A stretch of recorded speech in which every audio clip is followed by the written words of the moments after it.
El rugido ensordecedor de los hornos centenarios en Caldas se apagó definitivamente. Donde antes miles de manos moldeaban el barro con devoción artesanal, hoy solo impera el eco frío de maquinarias automatizadas y el silencio sepulcral de las naves abandonadas. Hubo un tiempo en que no existía una sola mesa en Colombia que no tuviera un plato rayado, una taza o un jarrón con el inconfundible sello verde de Corona en su reverso. Durante más de un siglo, esta fábrica no solo produjo vajillas masivamente, forjó el orgullo industrial de un país entero, sosteniendo a 3 generaciones de familias que literalmente respiraban polvo de arcilla. Pero cuando las fronteras se abrieron de golpe en la década de los 90 y una avalancha implacable de porcelana asiática a precios irrisorios inundó los mercados locales, la fábrica se enfrentó a una encrucijada letal. El gigante intocable comenzó a sangrar. Las inmensas bodegas se desbordaron de inventario que nadie quería comprar y los artesanos que dedicaron su vida a perfeccionar la loza tradicional se convirtieron de repente en un lujo insostenible para los balances financieros. Cómo la empresa que construyó la identidad íntima del hogar colombiano se vio obligada a desmantelar su propio legado humano para evitar la quiebra absoluta. ¿Qué precio oculto y doloroso se pagó en las calles de su pueblo natal para que la marca lograra sobrevivir en el despiadado mundo globalizado? Acompáñanos a desenterrar la verdadera historia oculta detrás de la vajilla que descansa en tu cocina. El ascenso meteórico, la agonía silenciosa de miles de obreros y el doloroso final de una era artesanal que transformó para siempre la historia industrial de Colombia. El año es 1881. En las escarpadas y neblinosas montañas de Antioquia, Colombia, el tiempo parece transcurrir al ritmo lento de las mulas y los arados. En esta época, una mesa elegante es un privilegio exclusivo de las élites adineradas. Para que un simple plato de porcelana o una taza de loza fina llegue a los comedores de Bogotá o Medellín, debe sobrevivir a un viaje épico y peligroso. Cruzar el océano Atlántico desde Inglaterra o Alemania, navegar durante semanas por las traicioneras aguas del río Magdalena y finalmente ascender por caminos de herradura intransitables a lomo de mula. Es un lujo frágil, costoso y ajeno. Sin embargo, a unos pocos kilómetros al sur de Medellín, en un pequeño y húmedo poblado llamado Caldas, la geografía esconde un tesoro silencioso. La tierra de este valle no solo es fértil para la agricultura. Sus entrañas están repletas de arcilla, cuarzo, feldespato y agua pura y cristalina que desciende de las cumbres. Es la anatomía perfecta para el nacimiento de una industria. Fue aquí, en medio del barro y la niebla, donde un grupo de visionarios decidió desafiar la dependencia del país hacia las importaciones europeas. La historia oficial marca el nacimiento de la Compañía Cerámica Antioqueña, encabezada por emprendedores locales como Teodomiro Llano, y con la crucial pericia técnica de un ingeniero alemán llamado Wilhelm Loos. La ambición era casi quijotesca: fabricar loza de calidad europea en un entorno profundamente agrario, donde la palabra industria apenas existía en el vocabulario.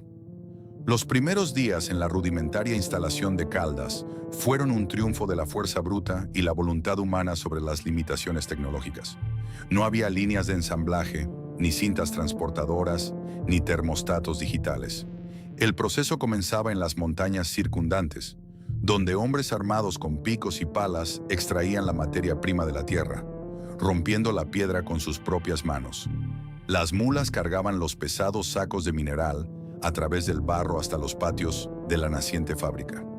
Allí, los molinos de piedra, impulsados por la fuerza del agua o por animales de tiro, trituraban la roca durante días enteros en un ruido sordo y monótono que se convertiría en el primer latido industrial del pueblo. El polvo blanco flotaba en el aire, cubriendo las ropas, los rostros y los pulmones de los trabajadores. Eran campesinos que, de la noche a la mañana, estaban aprendiendo a ser alquimistas del barro. En las naves de moldeo, el frío del agua de la montaña adormecía los dedos de los artesanos. Cada plato, cada taza y cada jarrón era torneado individualmente. Las manos de estos primeros loceros memorizaban la presión exacta que debían ejercer sobre la arcilla giratoria para evitar que colapsara. Era un proceso íntimo. El artesano dejaba literalmente sus huellas dactilares impregnadas en la pieza cruda. No producían mercancía, producían obras de resistencia. Pero el verdadero juez, el verdugo implacable de esta naciente empresa, era el fuego. Los hornos de la época eran estructuras de ladrillo macizo alimentadas exclusivamente con leña cortada de los bosques cercanos. Controlar la temperatura en estos monstruos rugientes era una ciencia inexacta, basada en la intuición, el color de la llama y la experiencia de los quemadores. Hombres que soportaban un calor abrasador, alimentando las fauces del horno día y noche. La tensión durante esos primeros años era asfixiante. Tras días de cocción, el momento de abrir las puertas del horno era un ritual de fe. Con demasiada frecuencia, la esperanza se convertía en desesperación. Las primeras hornadas eran tragedias financieras. Estantes enteros de platos agrietados, tazas deformadas por un pico de calor incontrolable o esmaltes oscurecidos por el humo de la leña. En una economía donde el capital era escaso, cada pieza rota representaba un paso hacia la bancarrota. La sombra de la ruina sobrevolaba constantemente sobre los tejados de Caldas. ¿Cómo convencer al consumidor colombiano de comprarlos al local cuando las primeras piezas eran visiblemente más gruesas, pesadas y rústicas que la delicada porcelana importada? La lucha no era solo por la producción, era por la legitimidad. Sin embargo, en lugar de rendirse ante los altos costos y los constantes fracasos del horno, los fundadores y sus trabajadores se obsesionaron. Ajustaron las mezclas, experimentaron con esmaltes traídos a lomo de mula desde los puertos, mejoraron el tiro de las chimeneas y refinaron el arte del amasado para eliminar las burbujas de aire asesinas. Lentamente, la tasa de fracaso comenzó a disminuir. Las piezas salían más lisas, más blancas, más fuertes. Aquellos platos pesados de la Compañía Cerámica Antioqueña quizás no tenían la translucidez de la vajilla de la realeza británica, pero poseían algo mucho más valioso para la incipiente república. Eran propios. Eran el resultado del suelo patrio y del sudor de su gente. Eran indestructibles. Este éxito inicial, aunque modesto y profundamente artesanal, sentó una base inquebrantable. Demostró que en Colombia se podía fabricar complejidad.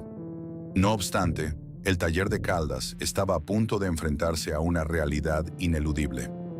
Para no sucumbir a las deudas y verdaderamente reemplazar a las importaciones, la pasión de unos pocos artesanos no sería suficiente. Necesitaban producir más rápido y más barato.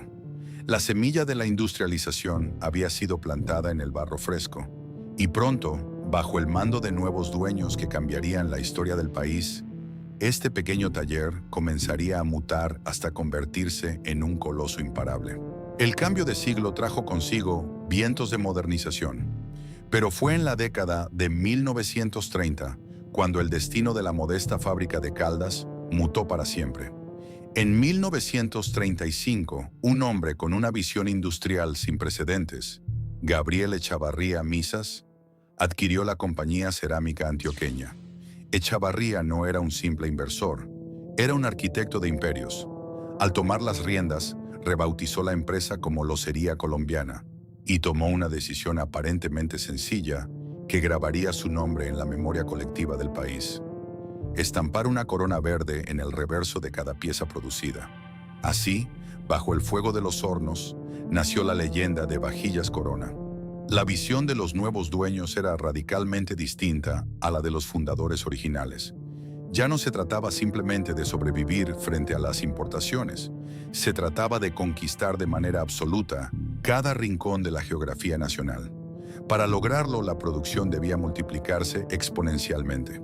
La inyección de capital fresco permitió la importación de maquinaria europea avanzada y, lo más importante, la construcción de inmensos hornos tipo túnel. Estas bestias de ladrillo refractario operaban de forma continua, día y noche, devorando toneladas de carbón y escupiendo miles de platos por hora. El fuego, que antes era un enemigo incontrolable, se convirtió en un esclavo encadenado al servicio de la producción en masa. Con su capacidad productiva multiplicada, la loza de Corona comenzó una marcha triunfal a través de las escarpadas montañas, llanuras y selvas de Colombia. El característico plato blanco con el filo verde o azul se convirtió en el lienzo unificador sobre el cual la nación entera servía sus alimentos. No importaba si era en una humilde cocina campesina en las montañas de Boyacá, en una casona colonial de techos altos en Cartagena, o en un moderno apartamento en la creciente capital de Bogotá. Al darle la vuelta al plato tras la comida, allí estaba, inconfundible, el sello de la corona. Se transformó rápidamente en el regalo de bodas por excelencia, en la herencia silenciosa que las madres pasaban a sus hijas, en el testigo mudo de las bulliciosas cenas de Navidad y los sagrados almuerzos de domingo. Corona logró algo que muy pocas corporaciones en la historia consiguen. Dejó de ser un producto estrictamente comercial para amalgamarse con el ADN y la identidad cultural de un país entero. Pero este crecimiento astronómico no levitó únicamente sobre ladrillos, engranajes y estrategias de mercado. Se sostuvo pesadamente sobre las espaldas y el sudor de miles de habitantes caldeños, y es exactamente aquí donde floreció uno de los fenómenos más fascinantes y complejos de la historia industrial latinoamericana: el paternalismo corporativo extremo. La locería colombiana creció con tanta voracidad que terminó absorbiendo física y espiritualmente al pueblo que la vio nacer. Caldas dejó de ser un simple municipio con vocación agrícola para convertirse en una extensión viva y palpitante de la fábrica. La directiva entendió rápidamente que, para garantizar una lealtad absoluta y una productividad ininterrumpida de sus obreros, la empresa debía asumir el rol de padre protector, cuidando de su gente desde la cuna hasta la tumba. La fábrica construyó barrios enteros de casas impecables para sus trabajadores, financiadas con préstamos que se descontaban suavemente de la nómina quincenal. Erigió colegios propios donde los hijos de los loceros aprendían a leer, un hospital excelentemente equipado para atender cualquier emergencia familiar, y cooperativas donde los alimentos básicos se vendían a precios fuertemente subsidiados. El sonido ronco de la sirena de la fábrica marcaba el pulso vital de todo el municipio. A las 5:30 de la mañana, su primer aullido despertaba a miles de hombres y mujeres de manera simultánea. Las calles empedradas se llenaban inmediatamente de un río humano vestido con uniformes grises y delantales azules, caminando en la fría madrugada antioqueña hacia los gigantescos portones de hierro. Entrar a trabajar en Corona era el equivalente a ganarse la lotería de la vida en la región. Significaba estabilidad eterna. Era completamente normal encontrar en una misma línea de esmaltado al abuelo, al hijo y al nieto trabajando hombro a hombro. La lealtad hacia la empresa rayaba en la devoción religiosa. Criticar a la fábrica en las calles de Caldas era considerado una traición a la comunidad. Durante estas décadas doradas de mediados del siglo XX, el gigante de loza alcanzó su apogeo indiscutible. Sus catálogos se expandieron agresivamente para incluir no solo vajillas utilitarias, sino también porcelana sanitaria y baldosas, construyendo literalmente los baños y las cocinas de un país en plenas vías de urbanización. Las enormes bodegas de la planta casi siempre estaban vacías, no por lentitud en la producción, sino porque absolutamente todo lo que salía caliente del horno ya estaba vendido y pagado. Las caravanas de camiones hacían filas kilométricas a las afueras del complejo industrial, esperando ansiosos para cargar la mercancía. Sin embargo, en la cima del éxito desproporcionado, siempre se ocultan las semillas venenosas de la propia destrucción. El monstruo industrial había crecido a proporciones colosales y su apetito diario era ahora insaciable. El hermoso modelo paternalista, idílico en su concepción comunitaria original, comenzó a volverse una carga financiera cada vez más pesada a medida que la fuerza laboral superaba holgadamente los miles de empleados fijos. Más alarmante aún, el éxito ininterrumpido trajo consigo la peligrosa y seductora ilusión de la invulnerabilidad absoluta. Protegidos celosamente por fuertes aranceles gubernamentales que encarecían artificialmente cualquier vajilla importada, la fábrica operaba cómoda en un monopolio virtual, un ecosistema totalmente cerrado, protegido y seguro. En este mercado cautivo, la eficiencia extrema en los costos no era una cuestión de vida o muerte. Si había desperdicio de material, los márgenes de ganancia gigantescos lo absorbían sin parpadear. Si un proceso artesanal tomaba demasiado tiempo, el mercado simplemente esperaba pacientemente. Pero puertas adentro, bajo los techos de asbesto de los inmensos pabellones, el ambiente íntimo y artesanal de los primeros días ya se había evaporado por completo. Los artesanos que antes sentían orgullo de cada pieza, ahora eran tratados estadísticamente como engranajes biológicos dentro de una maquinaria gigantesca impulsada únicamente por el volumen. Las cuotas diarias de producción comenzaron a subir de manera silenciosa, pero implacable.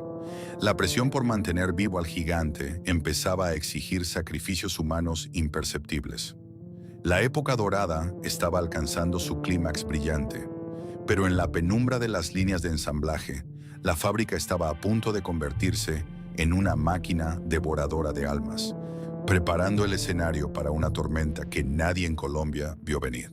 A medida que los calendarios avanzaban implacablemente hacia las décadas de los 70 y 80, el paisaje sonoro y visual dentro de las instalaciones en Caldas sufrió una metamorfosis radical e irreversible. El zumbido constante, casi rítmico, de los viejos molinos de piedra fue ahogado definitivamente por el estruendo metálico y ensordecedor de una maquinaria industrial moderna que no conocía la fatiga ni la compasión. La locería colombiana había conquistado con éxito el mercado nacional, pero el precio oculto de esa victoria era mantener a la bestia constantemente alimentada. La fábrica se había transformado en una máquina insaciable que devoraba toneladas de arcilla, ríos enteros de agua pura y lenta pero inexorablemente la esencia vital de su propia gente. El concepto del tiempo, que en los primeros días del taller se medía por la paciencia artesanal que requería el secado natural del barro, fue brutalmente secuestrado por la tiranía del cronómetro.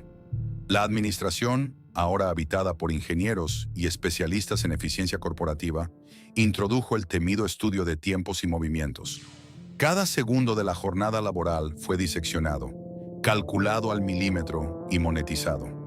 Las largas cintas transportadoras, que cruzaban las naves como arterias de acero, comenzaron a dictar el ritmo de la respiración y los latidos del corazón de los obreros.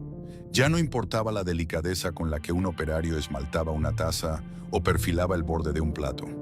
Lo único que verdaderamente registraban las frías tablas de los supervisores era cuántas piezas idénticas pasaban por sus manos por minuto.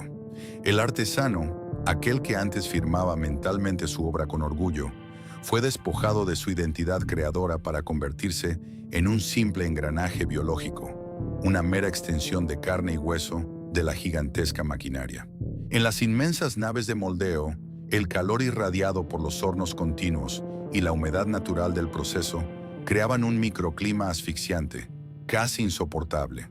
El polvo blanco de sílice, un subproducto inevitable e invisible de la molienda a escala masiva, flotaba espeso bajo las potentes lámparas industriales. Se filtraba en los cabellos, en la ropa de dotación y silenciosamente en los pulmones de quienes permanecían de pie allí durante turnos extenuantes que a menudo se extendían de 8 a 12 horas. Las manos de los loceros, antes diestras y cuidadosas, ahora sufrían de calambres crónicos, tendinitis y un desgaste articular prematuro, debido a la repetición robótica del mismo movimiento exacto, miles de veces al día, 6 días a la semana. Las cuotas de producción diarias dejaron de ser metas aspiracionales para convertirse en látigos invisibles que fustigaban la moral del operario. Si una línea de ensamblaje no alcanzaba el número exigido al final del extenuante turno, la atmósfera se volvía irrespirable. Las reprimendas caían en cascada desde las altas gerencias hasta los capataces y terminaban estrellándose pesadamente sobre los hombros fatigados de los obreros de base. La presión por no detener nunca la producción llevó a ignorar peligrosamente el agotamiento físico. El volumen lo era absolutamente todo. Las gigantescas tolvas de mezcla tragaban materia prima a un ritmo vertiginoso, y cualquier mínima pausa en la línea significaba pérdidas millonarias en los libros contables. La fábrica había perdido definitivamente su alma de taller comunitario para abrazar la fría, calculada y brutal realidad de la manufactura masiva. Esta aceleración productiva brutal comenzó a resquebrajar profundamente la sólida estructura social que la empresa había construido cuidadosamente durante décadas. El sistema paternalista, que alguna vez fue visto como un paraíso de beneficios y protección inquebrantable, reveló lentamente su verdadera naturaleza: una jaula de cristal con barrotes de hierro. La corporación te proveía de techo, te garantizaba la salud y educaba a tus hijos, pero a cambio de esa aparente utopía, exigía una sumisión total y la entrega incondicional de toda tu vitalidad. En el microcosmos de Caldas, la empresa era el alfa y el omega de la existencia. Si un trabajador era despedido por no cumplir con las inalcanzables y agotadoras cuotas de producción, no solo perdía su fuente de ingresos, perdía de inmediato su casa en el barrio obrero, el cupo en el colegio de la fábrica para sus niños y el crédito vital en la cooperativa de alimentos. Era, en términos prácticos, el exilio social y económico absoluto de su propia comunidad. Este miedo paralizante y constante al despido fomentó un ambiente laboral lúgubre, donde la queja legítima era considerada un tabú imperdonable y el silencio estoico se convirtió en la única norma de supervivencia. Los sindicatos, aunque presentes en el papel, operaban bajo la inmensa y amenazante sombra de una directiva que controlaba todos y cada uno de los aspectos de la vida municipal. Las tensiones internas, sofocadas por el miedo, comenzaron a hervir peligrosamente bajo la superficie. Los trabajadores más antiguos, aquellos veteranos que aún recordaban con nostalgia los días donde la calidad y el detalle superaban a la velocidad ciega, miraban con profunda tristeza cómo toneladas de producto salían hacia los camiones con defectos menores, imperfecciones que la nueva gerencia aprobaba apresuradamente con tal de no frenar los despachos. El orgullo ancestral por el oficio losero fue reemplazado por la ansiedad perpetua de la estadística. El monstruo de loza había alcanzado proporciones mastodónticas y su inercia era imparable. Sus gastos operativos mensuales eran sencillamente astronómicos. Se requería un ejército permanente de miles de operarios en 3 turnos, una flota de transporte propia rodando por todo el país, minas de arcilla operando a máxima capacidad destructiva y hornos colosales consumiendo cantidades obscenas de combustible fósil solo para mantener el frágil punto de equilibrio financiero. La empresa, en su obsesión por abarcar todo el ciclo, se había vuelto pesada, dolorosamente burocrática y, en su afán de controlarlo todo, desde la extracción directa de la materia prima en la montaña hasta la venta final en el mostrador, se había vuelto peligrosamente ineficiente. El mercado cautivo colombiano era el único velo que disimulaba estas profundas grietas estructurales ante los ojos de los inversionistas. Como los consumidores locales no tenían ninguna otra opción real a un precio medianamente accesible debido a los altos impuestos a la importación, pagaban dócilmente lo que la fábrica dictaba. Los márgenes de ganancia, abrigados cálidamente por los aranceles proteccionistas del Estado, seguían siendo artificialmente altos, permitiendo a la alta gerencia hacer la vista gorda ante el despilfarro evidente de materiales, las nóminas burocráticas infladas y los procesos logísticos obsoletos que arrastraban desde hacía más de 30 años. Sin embargo, esta cómoda ilusión de seguridad eterna era, en realidad, una bomba de tiempo con el reloj en cuenta regresiva. La máquina insaciable había devorado el espíritu artesanal que la hizo grande, y en su lugar había construido un gigante corporativo sumamente obeso y con pies de barro. Mientras los hornos de Caldas rugían complacientes, ciegos y sordos en su propio monopolio protegido, en el horizonte político y económico de Colombia se empezaban a formar los nubarrones más oscuros de su historia. El mundo exterior estaba cambiando a una velocidad aterradora, y el ecosistema cerrado, seguro y cálido, que protegía a la vajilla de cada hogar colombiano, estaba a punto de ser dinamitado sin piedad por fuerzas globales que ninguna cantidad de arcilla ni todo el sudor de los obreros de Caldas podría jamás detener.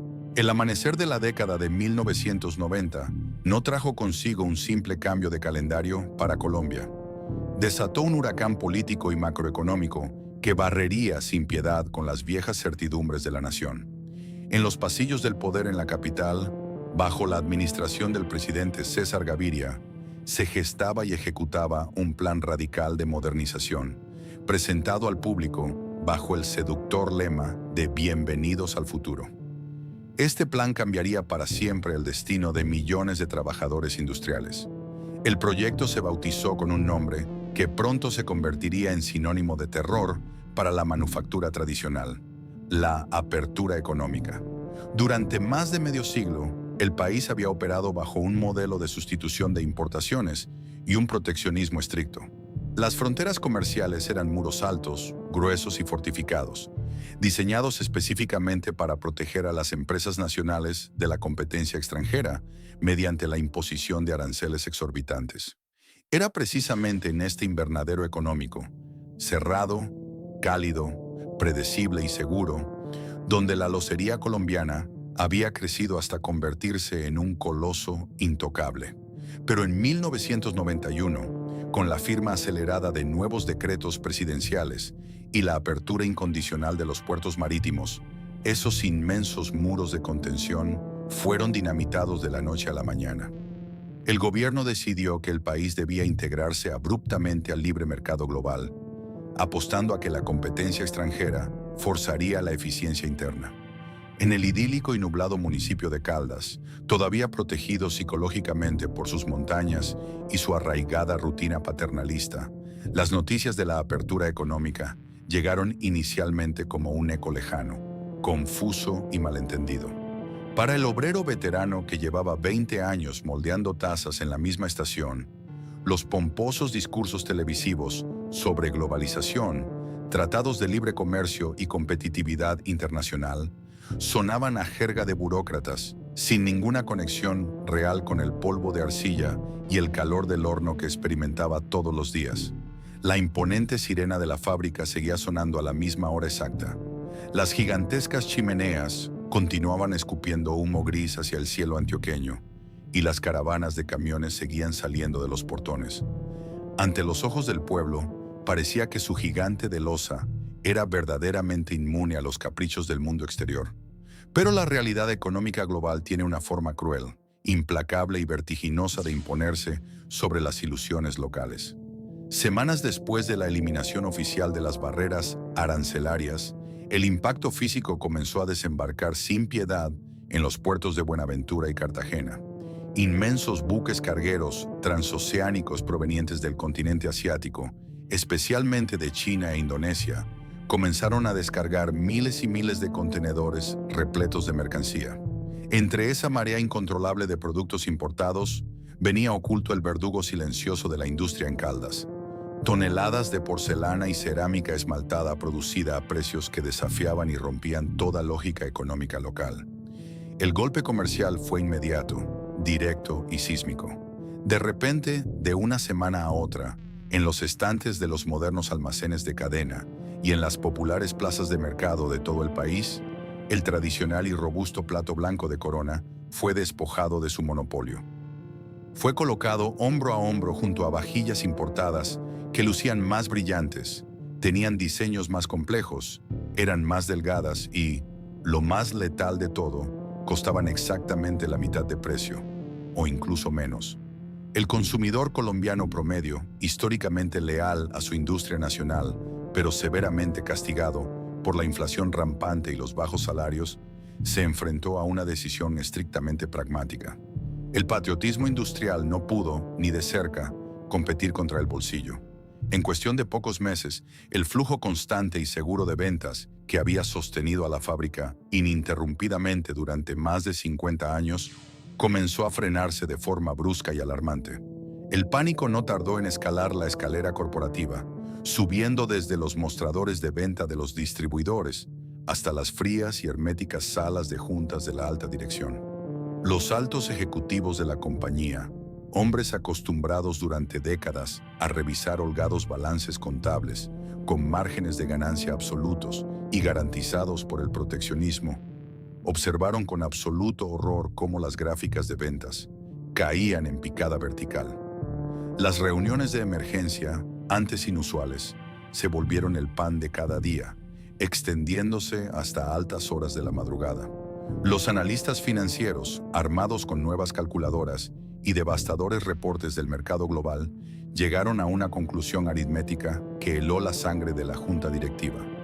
El modelo operativo histórico de Caldas, otrora el máximo orgullo de la ingeniería local, era catastróficamente obsoleto en el nuevo y despiadado orden mundial. La brutal fuerza de la apertura económica desnudó sin piedad las ineficiencias masivas que el monopolio protegido había ocultado indulgentemente durante generaciones.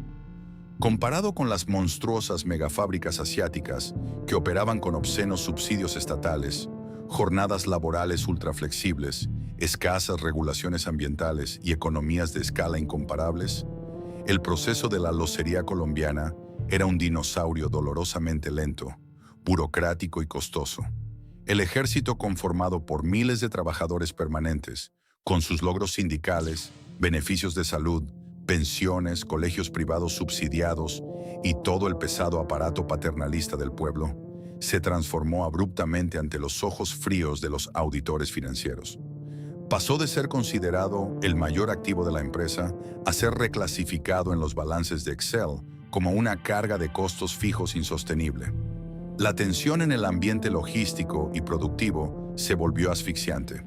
Los hornos continuos de la planta eran bestias térmicas que no podían apagarse fácilmente sin sufrir daños estructurales irreparables en su mampostería refractaria. Por lo tanto, la producción continuaba a su ritmo febril y ciego, ignorando por completo la falta de demanda en las calles. Como resultado directo y trágico de esta inercia industrial, los inmensos pabellones de almacenamiento de la empresa comenzaron a llenarse hasta el techo de manera descontrolada.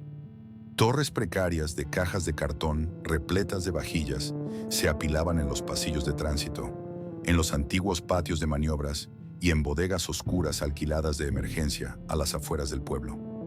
Era la aterradora visión de un inventario fantasma. Millones y millones de pesos cristalizados en barro horneado que absolutamente nadie quería comprar.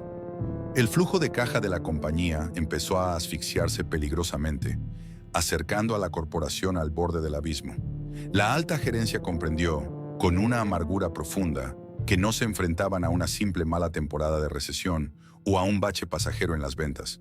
Se enfrentaban a un cambio de paradigma existencial que no tendría marcha atrás. Para lograr sobrevivir en las aguas ahora infestadas de tiburones del libre comercio internacional, la empresa tendría que someterse a una cirugía mayor, despojándose de todo el peso humano e histórico que la anclaba irremediablemente al pasado. La palabra reestructuración comenzó a susurrarse fríamente en las oficinas alfombradas, un eufemismo corporativo, clínico y aséptico para lo que estaba a punto de convertirse en un desgarramiento social sin precedentes. El viento fresco de la prometida apertura económica se había transformado rápidamente en un vendaval destructor que amenazaba con arrancar de cuajo los techos de la histórica fábrica. El viejo y sagrado pacto social entre los patronos y el pueblo obrero de Caldas, aquel contrato no escrito de lealtad vitalicia a cambio de protección económica eterna, estaba a punto de ser roto en 1000 pedazos bajo la implacable presión de los mercados financieros. La tormenta perfecta había llegado a golpear los gruesos portones de hierro del gigante de loza, y pronto quedaría meridianamente claro que la única forma aritmética de evitar el naufragio total de la compañía sería lanzar cruelmente por la borda a una gran parte de la misma tripulación que había dedicado su vida entera a construir el imponente barco. La apertura económica no se sintió como una transición ordenada. Fue para la industria manufacturera colombiana el equivalente comercial a la ruptura de una inmensa represa. El mercado nacional, celosamente resguardado durante décadas, se inundó en cuestión de meses con un tsunami implacable de cerámica y porcelana proveniente del otro lado del mundo. Las vitrinas de los grandes almacenes de cadena en Bogotá, Cali y Medellín, que alguna vez funcionaron como los feudos exclusivos e indiscutibles de la marca Corona, se transformaron de la noche a la mañana en campos de batalla donde la loza nacional estaba destinada a perder. El arma principal de esta invasión extranjera no era la calidad superior ni un diseño revolucionario, sino una estrategia mucho más primitiva y letal: la aniquilación de los precios. Los contenedores que desembarcaban sin cesar en los puertos colombianos traían vajillas fabricadas en los enormes y altamente subsidiados complejos industriales de Asia, principalmente de China. Allí, las economías de escala titánicas, sumadas a costos laborales ínfimos y una agresiva política de exportación estatal, permitían producir un plato esmaltado por una fracción ridícula del costo que requería moldearlo, hornearlo y transportarlo desde las montañas de Caldas. Para el consumidor cotidiano, la matemática era tan simple como devastadora. Una familia trabajadora que entraba a un supermercado buscando renovar su vajilla se encontraba ante una bifurcación inevitable. A un lado del pasillo, la pesada, duradera y tradicional vajilla Corona, el orgullo nacional, exhibiendo un precio que reflejaba el costo real de salarios justos, beneficios sindicales y procesos históricos. Al otro lado, cajas enteras de porcelana asiática, más ligera, brillante y decorada con calcomanías vistosas, costando un tercio del valor de la opción colombiana. En un país perpetuamente golpeado por la estrechez económica, la lealtad a la industria patria se evaporó frente a las cajas registradoras. De repente, la loza de Caldas pasó de ser el estándar del hogar a ser considerada por las nuevas generaciones como un artículo demasiado caro y peligrosamente obsoleto. El impacto físico de este colapso en la demanda se materializó rápidamente en las afueras de la planta antioqueña. Las extensas filas de camiones que antes se aglomeraban esperando despachar mercancía caliente recién salida de los hornos comenzaron a desaparecer, dejando los patios de maniobras inusualmente vacíos y silenciosos. La cadena de suministro, diseñada para empujar enormes volúmenes de producto hacia un mercado insaciable, se atascó de forma crítica. Sin la válvula de escape de las ventas diarias, la producción continua se convirtió en un veneno que la fábrica se obligaba a tragar. Las inmensas bodegas de almacenamiento de la compañía, que en la época dorada nunca daban abasto, se convirtieron en un paisaje aterrador de sobreproducción. Torres vertiginosas de cajas de cartón corrugado se apilaban hasta el techo, bloqueando pasillos y oscureciendo las ventanas. Se tuvo que alquilar apresuradamente galpones adicionales en los municipios vecinos, simplemente para esconder la mercancía que nadie reclamaba. Cada plato apilado en la oscuridad de esas bodegas representaba dinero congelado, capital de trabajo paralizado que amenazaba con asfixiar el flujo de caja de toda la corporación. La hemorragia financiera era severa y los números rojos comenzaron a manchar agresivamente los reportes trimestrales que llegaban a los escritorios de la alta dirección. En las herméticas y refrigeradas salas de juntas en Medellín, el ambiente se tornó denso, casi fúnebre. Los ejecutivos de la compañía, rodeados de gráficos con líneas que caían en picada y proyecciones de quiebra inminente, se vieron obligados a enfrentar el fracaso total de su antiguo modelo de negocio. Los márgenes de rentabilidad, antes gruesos y confortables, habían sido pulverizados. Durante acaloradas reuniones que se extendían hasta la madrugada, se debatió desesperadamente sobre cómo competir contra un adversario que producía a un costo que desafiaba toda lógica occidental. La conclusión a la que llegaron los analistas financieros fue fría, aritmética y despiadada. No existía ninguna campaña de mercadeo, ningún rediseño de producto, ni ninguna apelación al nacionalismo que pudiera compensar una diferencia de precios del 70%. La única forma de evitar que la corporación entera se hundiera bajo el peso de sus propias deudas era reducir drásticamente los costos operativos. Y en el balance general de la locería colombiana, el renglón más pesado, costoso y complejo no era la arcilla ni el combustible, sino la nómina humana. El modelo paternalista, con sus miles de trabajadores de planta, sus beneficios sociales, sus viviendas subsidiadas y sus procesos manuales heredados del siglo pasado, fue sentenciado a muerte en esas oficinas de cristal. Los directivos entendieron que la vieja fábrica en Caldas, el corazón palpitante que dio origen al imperio, se había convertido en un ancla de plomo. Para salvar la marca comercial y asegurar la supervivencia corporativa a largo plazo, la empresa tendría que ejecutar una amputación traumática. Había llegado el momento de sacrificar las líneas de producción más antiguas, desmantelar la pesada estructura artesanal y abrazar la automatización extrema y la externalización, sin importar el inmenso dolor que esto causaría en las calles empedradas del pueblo que los vio nacer. El fin de la inocencia industrial había terminado. Comenzaba la era de la supervivencia a cualquier costo. La decisión tomada a puerta cerrada en las oficinas de cristal de Medellín no tardó en descender como una guillotina sobre el húmedo valle de Caldas. Lo que los directivos llamaron asépticamente optimización de recursos y modernización de planta, en las calles empedradas del pueblo se tradujo en el desgarramiento absoluto del tejido social. No fue un cierre repentino, un candado puesto de un día para otro en la puerta principal. Fue una asfixia meticulosa, calculada y dolorosamente lenta que comenzó atacando el corazón mismo de la fábrica, sus artesanos. Durante décadas, el valor de un trabajador en la locería colombiana se medía por la sensibilidad de sus manos, por su capacidad de detectar una burbuja de aire imperceptible en la arcilla fresca, o por su pulso firme al aplicar el filo verde en el borde de un plato. Ese conocimiento, transmitido celosamente de padres a hijos a lo largo de 3 generaciones, fue devaluado a cero de la noche a la mañana. La empresa, en su desesperada carrera por igualar los inhumanos costos de producción asiáticos, invirtió los pocos millones que le quedaban en tecnología de punta. Así, comenzaron a llegar a las naves de Caldas inmensos contenedores metálicos que no traían materia prima, sino al reemplazo definitivo de la carne y el hueso. Prensas isostáticas capaces de moldear cientos de platos por minuto con una presión brutal y perfecta. Brazos robóticos programados para sumergir las piezas en las piscinas de esmalte con una precisión matemática que no conocía el cansancio, los calambres ni los errores humanos.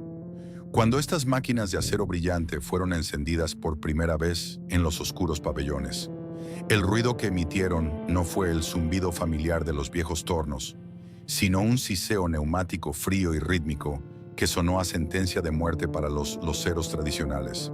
Los veteranos, hombres y mujeres, con el cabello encanecido por el polvo de sílice y las espaldas encorvadas por 30 años de lealtad absoluta a la empresa, fueron obligados a detenerse en sus estaciones para observar cómo las nuevas máquinas hacían en una hora el trabajo que a ellos les tomaba una semana. El trauma psicológico fue devastador. El artesano fue despojado violentamente de su propósito. Sus manos curtidas, antes consideradas el activo más sagrado de la corporación, ahora eran vistas como una herramienta defectuosa, lenta y, sobre todo, excesivamente costosa. La orden desde la gerencia fue clara. Toda línea de producción manual, por histórica o emblemática que fuera, debía ser desmantelada inmediatamente. El miedo, que antes era un susurro en los pasillos, se convirtió en el aire pesado que se respiraba en todo el municipio. Y entonces comenzó el desfile de los sobres Manila. En las oficinas de recursos humanos, secretarias con la mirada gacha entregaban cartas de terminación de contrato a obreros que llevaban el logotipo de Corona tatuado en el alma. Familias enteras que compartían el mismo apellido en las listas de nómina de la fábrica. El abuelo en los hornos, el padre en esmaltado y la hija en empaque, fueron liquidadas en la misma semana. Las escenas a las afueras de la planta eran desgarradoras.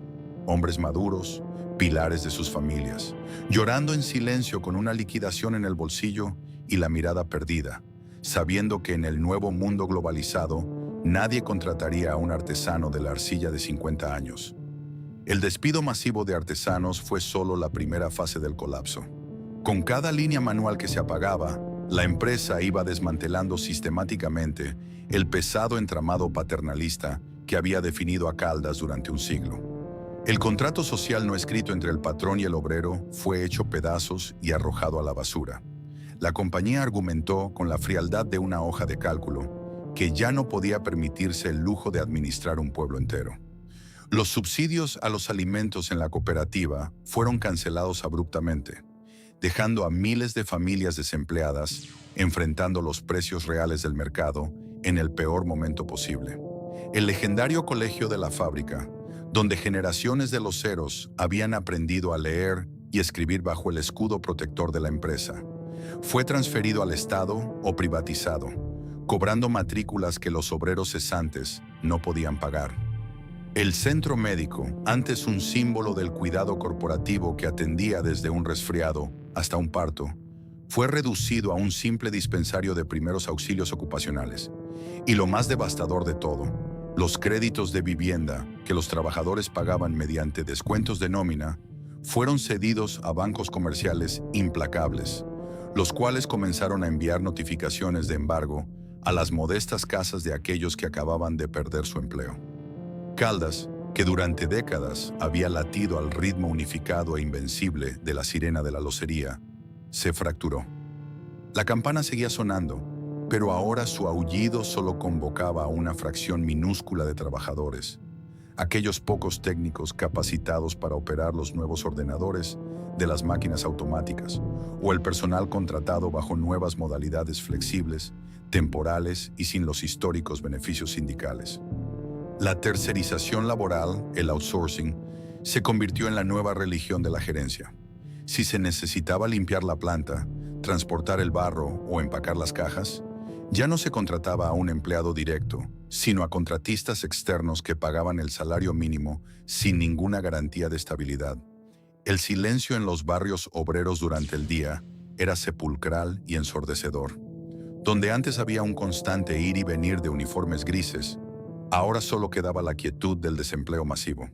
Los antiguos loceros se sentaban en los pórticos de sus casas subsidiadas, fumando, mirando hacia las imponentes chimeneas de la fábrica que aún humeaban a lo lejos. Veían cómo la empresa que ellos mismos habían construido con sus manos, el gigante que había dado de comer a sus abuelos y educado a sus hijos, seguía produciendo riqueza, pero ahora lo hacía dándoles la espalda. La supervivencia financiera de la corporación se había asegurado, las acciones dejarían de caer y los balances volverían lentamente a mostrar números negros, pero el costo humano fue incalculable. ¿La marca Corona seguiría existiendo en los estantes de los supermercados? Sí, pero la esencia artesanal, el alma comunitaria y la dignidad histórica que imprimían en cada plato rallado habían sido sacrificadas en el frío altar del libre mercado. El fin de la era artesanal no solo dejó miles de desempleados, asesinó la identidad de un pueblo entero, preparándolo para el acto final, el más simbólico y doloroso de todos. El momento en que el fuego original, por primera vez en 100 años, tendría que ser apagado. El día fijado en el calendario corporativo para apagar definitivamente el gran horno continuo, el corazón palpitante que dio origen a la leyenda de la locería colombiana, amaneció envuelto en la habitual y fría niebla espesa de Caldas. Para los ejecutivos en la distante ciudad de Medellín, aquel martes no era más que una fecha límite en un cronograma de modernización, el final exitoso de un proyecto de reestructuración financiera. Pero para los hombres y mujeres que caminaban esa madrugada por última vez hacia los viejos pabellones, era el funeral de su propia historia. La atmósfera dentro de la planta era densa, cargada de una solemnidad fúnebre que sofocaba las conversaciones. Nadie quería mirar a los ojos de su compañero. El gran horno de ladrillo refractario no era simplemente una máquina térmica. Era un leviatán caprichoso y ancestral que exigía respeto absoluto.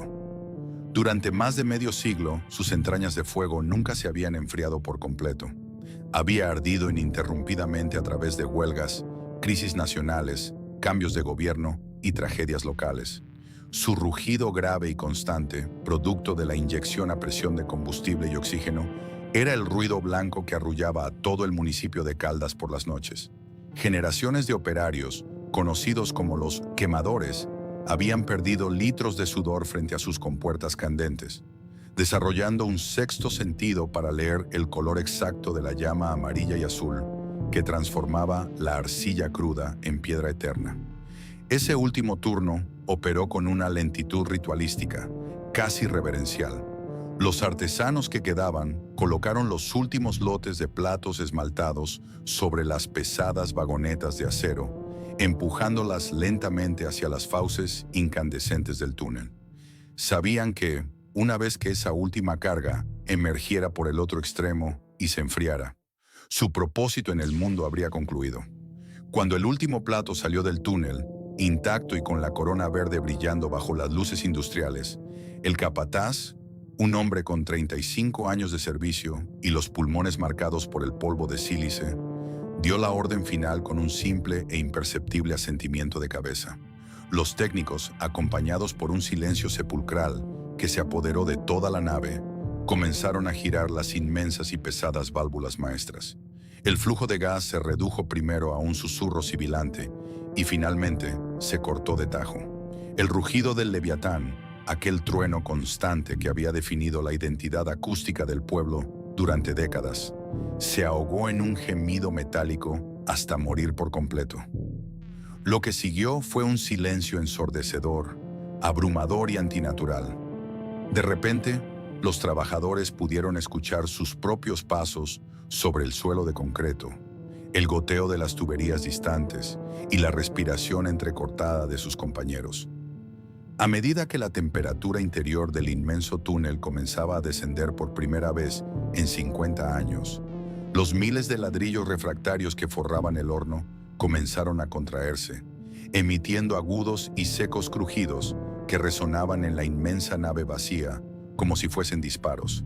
Era el sonido de un gigante fracturándose desde sus mismos cimientos. Las semanas que siguieron al apagón térmico transformaron el viejo corazón de la fábrica en un macabro velorio industrial. El silencio, antes ajeno, se instaló como una manta de plomo sobre los históricos pabellones. Rápidamente, la directiva envió a los equipos de desmantelamiento. Hombres ajenos al pueblo, vestidos con overoles impecables y armados con sopletes de acetileno, invadieron las naves sagradas para despedazar la historia. Los molinos de piedra que trituraron las primeras rocas de cuarzo fueron desarmados brutalmente y vendidos al peso como simple chatarra. Las viejas cintas transportadoras, que alguna vez dictaron el pulso vital de miles de artesanos, fueron cortadas en pedazos humeantes. El paisaje más desolador se encontraba en los patios traseros. Allí se formaron montañas dantescas de moldes de yeso blanco, aquellos que guardaban las formas exactas de las vajillas que alimentaron a Colombia durante el siglo XX. Tirados a la intemperie, bajo la lluvia inclemente de Antioquia, los moldes comenzaron a deshacerse lentamente, convirtiendo el suelo en un lodazal blanco, una metáfora perfecta de la memoria que se estaba desintegrando. Las enormes y antiguas bodegas de almacenamiento quedaron vacías, despojadas de sus estanterías de madera, convertidas en cavernas oscuras y frías, donde solo habitaba el eco del viento, colándose por las ventanas rotas. La crueldad de este panorama radicaba en su violento contraste. Justo al lado de estos pabellones históricos, oscurecidos y en ruinas, se alzaba la nueva cara de la corporación. Naves industriales modernas, impecables, iluminadas con luces LED estériles y operadas por la nueva tecnología isostática. Allí adentro no había polvo, ni sudor excesivo, ni multitudes de hombres uniformados conversando en voz alta. Solo el siseo neumático y rítmico de brazos robóticos y prensas hidráulicas, vigilados de lejos por un puñado de técnicos jóvenes frente a monitores de computadora. Era una producción aséptica, eficiente e inhumana. La vieja fábrica física se convirtió en un fantasma gigantesco encadenado al municipio. Para los ex trabajadores que aún vivían en las casas aledañas, abrir la ventana cada mañana y ver las imponentes chimeneas de ladrillo apagadas, frías y sin emitir una sola voluta de humo, era una tortura psicológica diaria. El monstruo ya no respiraba. La histórica y ronca sirena de cambio de turno, que solía organizar la vida comunitaria desde la hora de despertar hasta el almuerzo dominical, fue desconectada para siempre. Su ausencia dejó a Caldas navegando a la deriva, sumido en un vacío temporal y emocional. El desmantelamiento no solo destruyó máquinas y apagó hornos, borró del mapa una forma de entender la vida, el trabajo y el sentido de pertenencia. La empresa había amputado con éxito su pasado artesanal para poder encajar en la estrecha y afilada armadura del nuevo mundo globalizado. Había logrado sobrevivir al colapso y al embate asiático. Sí, pero al mirar el cementerio de hierros retorcidos y el inmenso vacío en las naves abandonadas, una pregunta inquietante quedaba flotando en el frío aire de las montañas. ¿Qué queda realmente de una marca cuando, para no morir, decide arrancar y destruir su propia alma? La brutal amputación funcionó. Cuando el polvo de la crisis de los 90 finalmente se asentó en los albores del nuevo milenio, los balances financieros que llegaban a los modernos rascacielos corporativos en Medellín ya no estaban manchados de rojo oscuro. La organización Corona, aquella entidad que había nacido en un galpón húmedo de Caldas, triturando rocas con la fuerza de las mulas, no solo había evitado la quiebra absoluta que aniquiló a cientos de otras industrias colombianas en la misma época, sino que se preparaba para una era de expansión corporativa sin precedentes. Sin embargo, la entidad que emergió de las cenizas de esta traumática reestructuración ya no era la misma. Había mutado genéticamente en algo completamente distinto. Para lograr esta milagrosa resurrección financiera, la junta directiva tuvo que aceptar y ejecutar una paradoja dolorosa. Para salvar la marca Corona, tenían que dejar de fabricarlo todo. La empresa comprendió con una frialdad matemática que su mayor activo en el nuevo siglo ya no eran sus vetustos hornos de ladrillo, ni la pureza de su arcilla antioqueña, ni mucho menos las hábiles manos de sus artesanos. Su verdadero e incalculable tesoro era el poder comercial de su logotipo.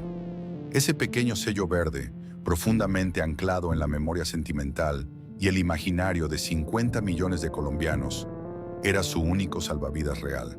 Bajo esta nueva filosofía, el coloso manufacturero comenzó a transformarse silenciosamente en un gigante del diseño, la logística y la comercialización global.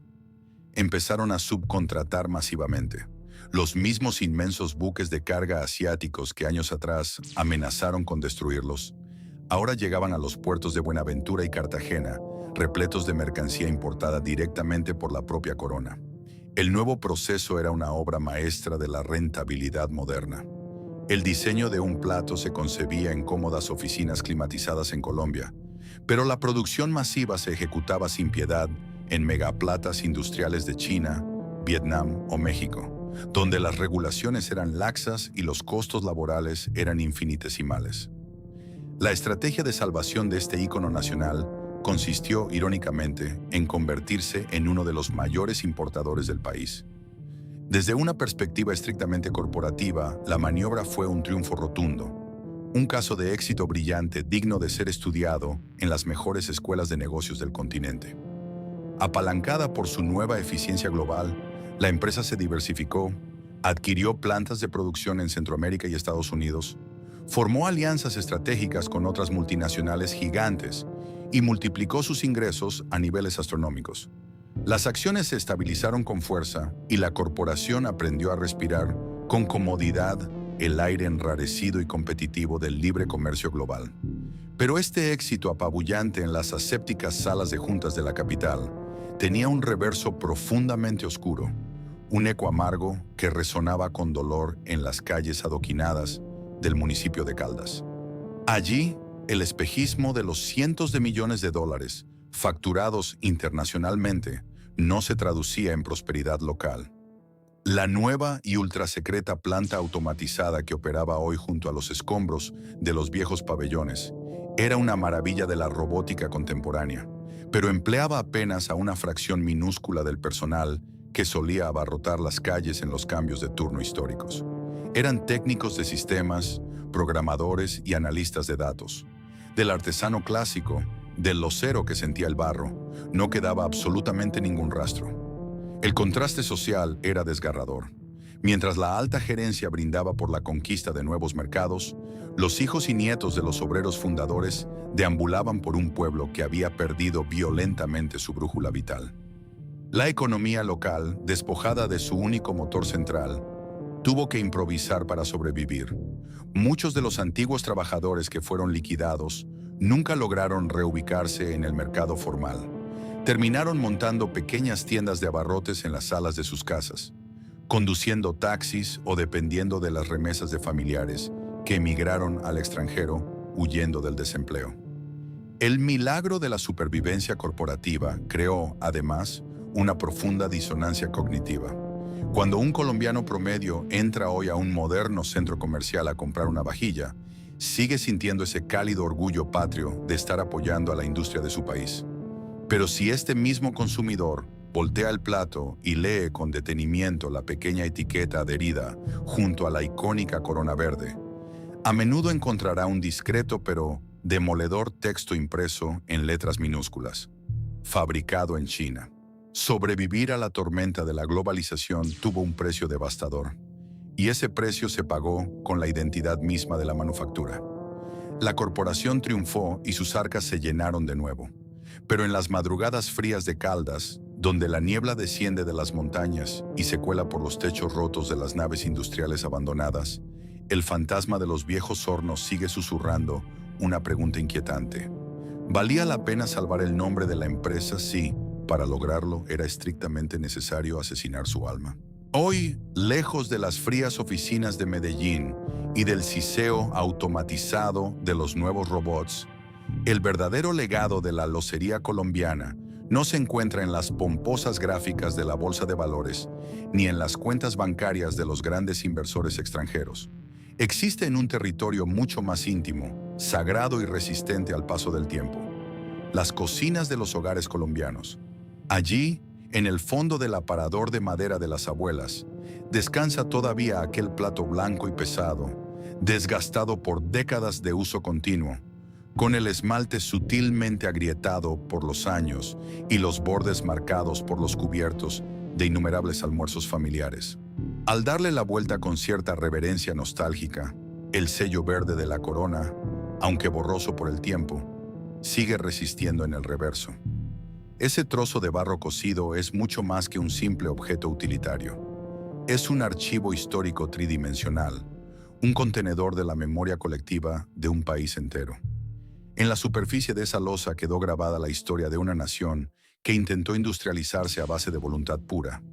Cada imperfección en el esmalte, cada sutil asimetría que el ojo atento puede detectar, es la huella digital fantasma de un artesano de Caldas, que dedicó su juventud a moldear la arcilla bajo la niebla de la montaña. Es el sudor acumulado de los quemadores que soportaron temperaturas infernales frente a las compuertas, la devoción de las mujeres que aplicaban el filo de color con pulso de cirujano, y la esperanza de un pueblo que creció y prosperó al amparo de la sirena de la fábrica. La caída del modelo tradicional de Corona deja una lección profunda para el mundo contemporáneo. Es el doloroso recordatorio de que en el escenario del capitalismo globalizado, ningún imperio industrial es verdaderamente eterno ni invulnerable. Las fuerzas impersonales del libre mercado, los monstruosos buques cargueros que cruzan los océanos y los fríos algoritmos de la eficiencia contable no entienden de identidades culturales, ni de pactos sociales, ni del alma de las comunidades. Todo lo que es sólido e histórico corre el riesgo de ser desmantelado si los números del balance trimestral no cierran a favor del capital financiero. Pero aunque los viejos hornos de Caldas se hayan apagado para siempre y las inmensas naves artesanales sean hoy el reino de las sombras y el eco, el espíritu de los loceros tradicionales se niega a desaparecer. Vive cada vez que una familia se reúne alrededor de la mesa y el tintineo de una taza de café evoca el recuerdo de los que ya no están. Los hombres que moldearon la loza colombiana con sus propias manos construyeron algo que los robots de última generación jamás podrán replicar: la calidez de un hogar. Su imperio de barro pudo haber colapsado ante los embates de la modernidad, pero su legado permanece intacto, grabado a fuego en el corazón de un país que aprendió a reconocer su propia historia en el reverso de un plato.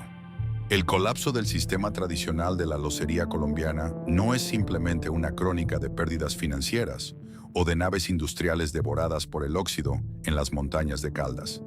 Es el reflejo a escala humana de una de las mayores encrucijadas del mundo contemporáneo: la fría disyuntiva entre la eficiencia globalizada y la preservación de la identidad comunitaria. Corona, como corporación, sobrevivió, mutó y conquistó mercados internacionales, demostrando una resiliencia estratégica admirable. Pero al hacerlo, nos dejó una advertencia silenciosa pero demoledora. Cuando un sistema económico prioriza los números fríos de una hoja de cálculo sobre las manos humanas que construyen su riqueza, el éxito se vuelve un territorio árido, despojado de memoria y de arraigo. Cada vez que sostenemos un plato antiguo con ese sello verde, no solo sostenemos arcilla cocida, sostenemos el testimonio físico de una era donde el trabajo unía a las familias y los lazos entre la fábrica y el obrero tejían el destino de un pueblo entero. La globalización nos prometió un futuro de abundancia y conectividad sin límites, pero a menudo olvida mencionar el doloroso costo de desarraigo que exige a cambio. La historia de esta fábrica nos invita a mirar más allá de las grandes marcas comerciales, a valorar el sudor oculto detrás de los objetos más cotidianos de nuestra casa y a cuestionar qué tipo de progreso estamos construyendo, si para avanzar debemos sacrificar nuestra propia alma artesanal. Si este viaje a través de los hornos apagados, la nostalgia y la resistencia humana en el corazón industrial de Colombia ha tocado alguna fibra en ti, te invitamos a formar parte de nuestra comunidad. Suscríbete al canal para no perderte los próximos documentales donde desenterramos las verdades ocultas de los imperios y sistemas que cambiaron el mundo. Déjanos tu opinión en los comentarios. ¿Tienes aún en casa una de estas vajillas tradicionales? ¿Qué recuerdos evoca en tu familia el viejo sello de corona? Tu interacción nos ayuda a mantener viva la memoria de los trabajadores olvidados. Gracias por acompañarnos.